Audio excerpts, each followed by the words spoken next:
ములుగు జిల్లాలో ఘోరం చోటు చేసుకుంది. అత్తని గొడ్డలతో నరికి చంపాడు అల్లుడు. వెంకటాపురం మండలం ఇప్పలగూడెంలో ఈ ఘటన చోటు చేసుకుంది. మద్యానికి బానిసైన అల్లుడు విజయ్కి సంబంధించిన ఆ బ్రేకింగ్ న్యూస్ చూస్తున్నారు. తాగడానికి డబ్బులు ఇవ్వలేదని అత్త కొండగర్ల ఎల్లమ్మపై దాడికి పాల్పడ్డాడు ఆ దుర్మార్గుడు. గొడ్డలతో విచక్షణ రహితంగా దాడి చేయడంతో నరకడంతో అక్కడికక్కడే మృతి చెందింది సదరు బాధితురాలు. ఘటనా స్థలానికి చేరుకుని దర్యాప్తు చేస్తున్నారు పోలీసులు. విజువల్స్ మీరు చూస్తున్నారు ఆర్టీవీ స్క్రీన్ మీద.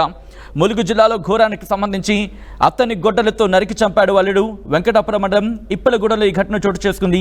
మద్యానికి బానిసైన అల్లుడు విజయ్ తాగడానికి డబ్బులు ఇవ్వలేదని చెప్పి అత్త కొండగర్ల ఎల్లమ్మపై దాడికి పాల్పడ్డాడు. గొడ్డలతో విచక్షణ రహితంగా నరకడంతో ఆమె అక్కడికక్కడే మృతి చెందినట్టుగా తెలుస్తోంది. ఘటనా స్థలానికి చేరుకుని దర్యాప్తు చేస్తున్నారు పోలీసులు. అసలు ఈ ఘటనకు కారణం ఏంటి? ఎందుకు అత్త మీద దాడికి పాల్పడ్డాడు? ఎందుకు అంత దుర్మార్గానికి పాల్పడాల్సి వచ్చింది? ఏం జరుగుతోంది? మరి ముఖ్యంగా అత్తకు అల్లుడికి మధ్య ఏమైనా గొడవలున్నాయా, లేకపోతే ఆర్థిక తగాదాలు మాత్రమే ఇంతటి దారుణానికి, ఇంతటి ఘాతుకానికి దారితీస్తాయా?